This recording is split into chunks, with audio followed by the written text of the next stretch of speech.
June 30, 2022, araw nang maupo bilang pang-15 pangalawang Pangulo ng Republika ang tinaguriang Iron Lady of the South na si Sara Duterte o mas kilala sa tawag na Inday Sara. Si Inday Sara ang naging pinakabatang Vice Presidente sa kasaysayan ng Pilipinas kung saan nasa 44 na taong gulang lamang ito nang siya'y mahalal. Ngunit bago pa man nakuha ni Sara ang national position, una na itong naging mayor ng Davao taong 2010 kung saan naging kauna-unahang ring babae at pinakabatang nahalal na mayor sa kasaysayan ng Davao. Naging mas tumunog pa ang pangalan ni Inday Sara sa publiko nang mangyari ang isang insidente sa Davao kung saan walang alinlangan niyang sinuntok ang isang court sheriff na umano'y nagpapatupad ng isang marahas na demolisyon. Bagay na dito na nga unti-unting nakitaan ng pagkahambing na karakter si Sara sa kanyang amang si Rodrigo Duterte kung saan makarisma, matapang at kamayng bakal ang paraan ng pamumuno. At nang dahil nga sa naturang iron fist rule ng mag-amang Duterte sa syudad ng Davao, tiningala ito at nagustuhan ng halos buong sambayanan kung saan mismong mga taga-suporta na ang nagtulak sa kanila na tumakbo sa national position. Kaya ngayon ay ating tatalakayin at alamin ang makabuluhang storya ng buhay ni Inday Sara Duterte at ang mismong tagumpay nitong nagawa sa mundo ng politika.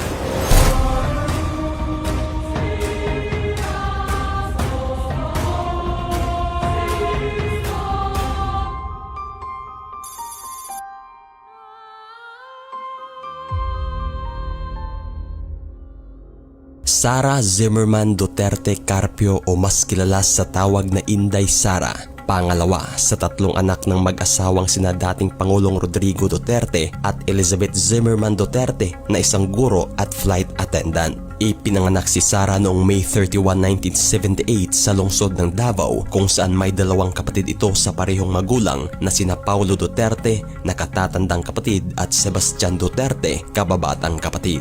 Ngunit may half-sister din si Sara o bunsong kapatid sa pangalawang asawa ng kanyang ama at ito ay si Veronica Duterte o mas kilala sa tawag na Kitty Duterte. Bata pa lamang si Sara ay nakitaan na ito ng parehong karakter ng kanyang amang si Rodrigo Duterte kung saan palaban, independent at walang takot. Ngunit minsan na ring hindi naging maganda ang relasyon ni Inday Sara sa kanyang ama nang dahil sa umano'y mga late night activities nito at pagiging babaero na siyang minsan na ring inamin ni Duterte. At nang magkahiwalay nga sina Elizabeth Zimmerman at Rodrigo Duterte, dito na mas pinili ni Sara na sumama sa kanyang ina.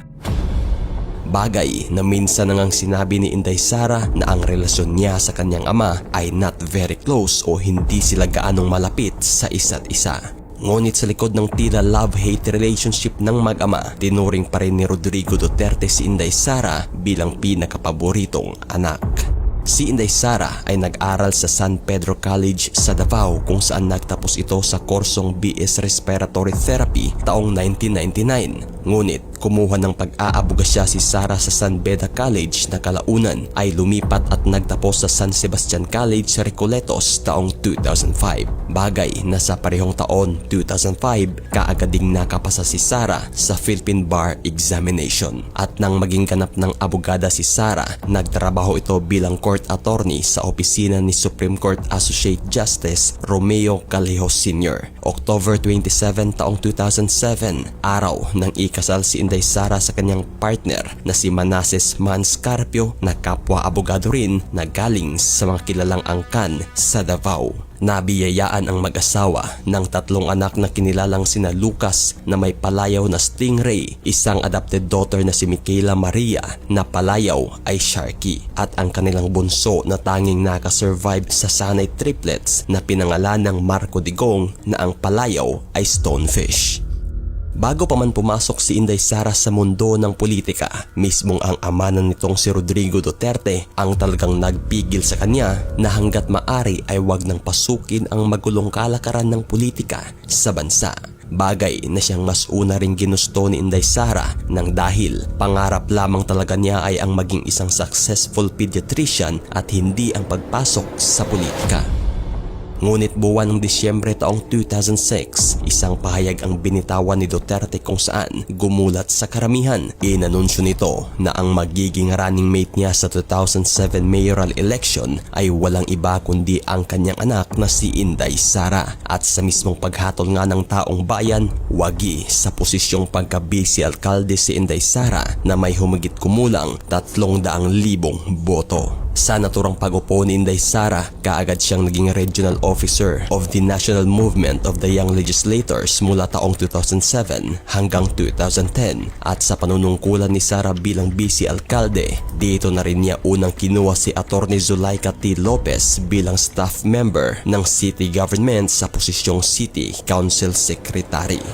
At sa pagtatapos ng unang termino ni Inday bilang vice alkalde taong 2010, ginulat ng mag-amang Duterte ang buong Davao nang magpalit posisyon ang mga ito. Tumakbo sa posisyong vice mayor si Rodrigo Duterte at mayor naman si Inday Sara, kung saan makakalaban nito ang kilalang politiko na galing sa angkan ng mga Nograles na si former House Speaker Prospero Nograles, na kilalang mahigpit na kalaban ng mga Duterte sa politika sa Davao. Ngunit taob kung ituring ang kinalabasan ni Nograles sa naturang halalan, kung saan umabot ng humigit 200,000 votes ang agwat ng dalawa, bagay na naging dahilan pang ito sa paghain ni Nograles ng protest sa COMELEC at kwinestyon ng resulta sa halalan na ayon sa kanya ay may nagaganap umanong sabwatan o konspirasiya sa mga local poll officials.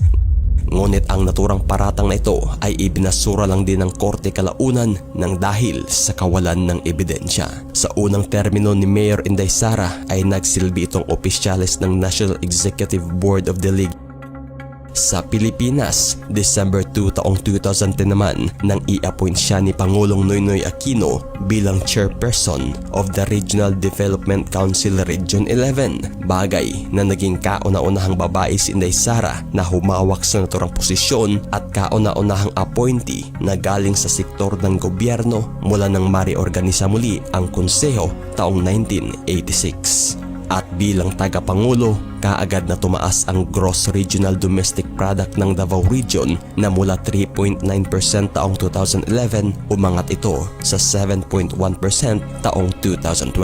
Isa rin sa mga isinusulong na advokasya ni Inday Sara ay ang pag-promote niya sa Davao bilang tourism and investment destination na may tagline na Davao, Life is Here. Ngunit isa sa pinaka nagpatunog ng pangalan ni Inday Sara sa unang termino nito bilang mayor ay nang masangkot ito sa kontrobersiya kung saan sinuntok niya ang isang court sheriff na nagngangalang Abby Andres. July 1 taong 2011, araw nang ipinatupad at pinangunahan ni Court Sheriff Abby Andres ang demolisyon sa mga kabahayan sa Barangay Suliman, Agdao District. Tinatayang nasa humigit 200 bilang ng pamilya ang apektado sa naturang demolisyon. Ngunit umaga pa lamang ng nakatakdang araw, nagpahayag na pala si Mayor Inday Sara sa mismong sheriff na hanggat maaari ay i-delay muna ng kahit 2 oras ang pagpapatupad ng demolisyon sa kahilingang personal siyang pupunta at makiusap sa mga residenteng apektado upang maiwasan ang posibleng magulong komprontasyon. Ngunit sadyang binaliwala ito ng sheriff at itinuloy ang naturang demolisyon, bagay na nagresulta nga ito sa pagsiklab ng gulo sa pagitan ng mga demolition team at residente. At ilang oras nga ang lumipas, nakarating na si Inday Sara sa mismong demolition area at sinabi na ang naturang paghiling niya ng ilang oras na pagpapaliban ay hindi lamang para makausap ng personal ang mga apektadong residente, kundi para na rin makuha ng abogado ng mga ito ang ruling ng Court of Appeal sa kanilang inihaing mosyon. Ngunit tila pinalagpas lamang ni Court Sheriff Abby Andres sa kabilang tenga ang mga naging pakiusap ni Inday Sara, kung kaya't dito na uminit lalo ang mayora, kung saan kaagad nitong ipinahanap si Andres at nang makaharap na nga niya ito ay walang pag-alinlangang sinuntok ni Inday si Andres na diretsong nasapul ang muka ng 4 na beses, dahilan na mas lalo pang uminit ang tensyon sa naturang demolition area. Ayon kay Inday Sara, na isa sa talagang nagpainit sa kanyang ulo ay ang kawalang konsiderasyon ng naturang court sheriff sa kanyang kahilingang 2 oras na pagpapaliban. Saad pa ni Sara, Hindi ko naman po sinasabi na huwag mag-demolition. Ang sinasabi ko lang sa sheriff, antayin mo ako para hindi magkagulo at maayos yung demolition mo. What is 2 hours for him to execute execute properly his demolition. I am here to assist him and to assist the people. So what is 2 hours for him to decide, okay, July 11, 2011, ilang araw ang lumipas matapos ang insidente, nagsampa ng kaso ang Sheriff Confederation of the Philippines laban kay Mayor Inday Sara Duterte. Bagamat sinampahan man ng kaso si Sara ng Sheriff Confederation, hindi pa rin ito naparusahan sa kadahilanan na walang formal na reklamo ang mismong sheriff na napagbuntungan niya.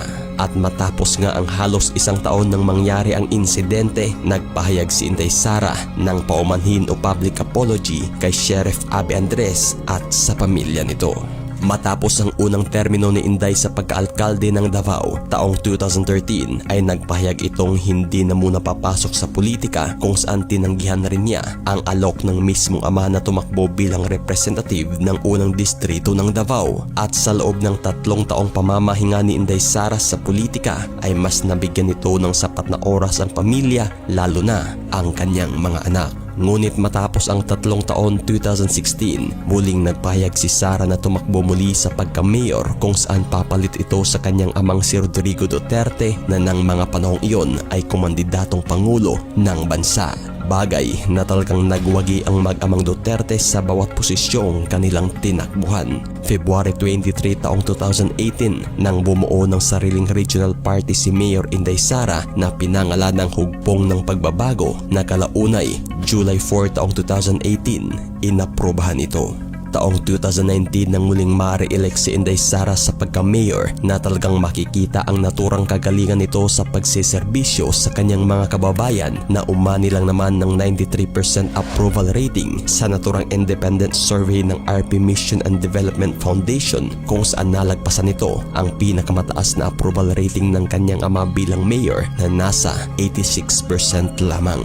At sa naturang second straight terms ni Sara, itinatag nito ang programang Biyaheng Duterte na tumutugon sa proyekto ng mga sektor. Isa sa mga prioridad nito ay ang edukasyon, kalusugan, poverty alleviation, infrastructure development, solid waste management and environment, agriculture, investment and tourism, traffic and transport, disaster risk reduction and management, at ang naturang peace and order. At sa mismong pagpasok ng 2022 Philippine Presidential Election, naging pinakapaboritong politiko ng karamihan si Inday Sara na inaasahang papalit sa posisyon ng kanyang ama na si Pangulong Rodrigo Duterte. Ngunit early 2021 ay tila may pag-alinlangan pa si Inday Sara na tumakbo sa national position, ngunit kagaya ng nangyari sa kanyang ama, kung saan taong bayan na nagpahiwatig ng suporta ang talagang nagtulak sa kanya na tumakbo bilang presidente. Ngunit sa mismong filing ng kandidatura noong November 13 taong 2021, naghain ng kandidasiya si Inday Sara sa national position, ngunit hindi bilang pangulo kundi bilang pangalawang pangulo. Ayon pa ni Inday Sara na si Senator Amy Marcos pa talaga umano ang isa sa nagtulak at nakapagkumbinsi sa kanya na tumakbo sa naturang posisyon. At kalaunan nga'y inadap at inendorso si Inday ng Partido Federal ng Pilipinas bilang running mate ni Bongbong Marcos sa pagkapangulo, kung saan binansagan ang kanilang alyansa bilang uniteam. Ang naturang tambalang Marcos Duterte sa naturang 2022 presidential election ay ang masasabing pinakamalakas na tambalan sa kasaysayan. Parehong naipanalo ng Marcos Duterte ang kanilang posisyon, kung saan naitala ni Inday Sara ang pinakamalaking boto na umabot ng 32,208,417 na may 22 million margin laban sa sinasabing closest rival niya na si Senator Francis Pangilinan. At sa mismong pag-upo nga ni Inday Sara bilang Vice Presidente, kaagad itong nag-establisa ng mga satellite offices for the Office of the Vice President sa mga pangunahing lugar, kagaya na lamang ng Cebu City, Dagupan, Davao City, Tacloban, Tandag at Zamboanga City. August 3, 2022 naman nang ilunsad ni Sara ang tinatawag na libreng sakay program, kung saan nagbibigay ito ng libreng sakay during peak hours sa lugar ng Metro Manila, Bacolod, Cebu City at Davao City.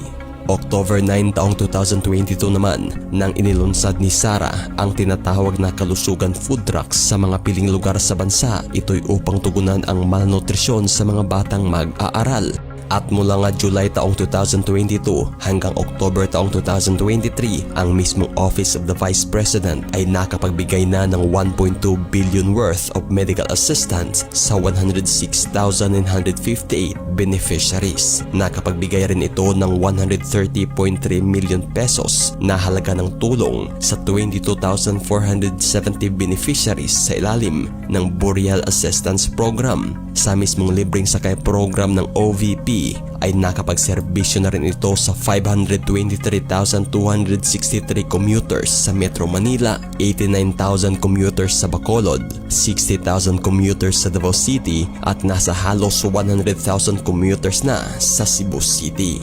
At sa loob nga lang ng isang taon ay nakapagbigay na ang OVP Disaster Operations Center ng 62 relief operation and extended assistance na nagkakahalaga ng 69.1 million pesos para sa 115,045 na pamilyang nangangailangan sa panahon ng sakuna at kalamidad. Ngunit kalaunan, July 18 taong 2024, nag-resign si Vice President Inday Sara bilang Education Secretary kung saan naging tila mitsa na rin ito sa matinding alitan sa pagitan ng mga Marcos at Duterte kaugnay sa politika.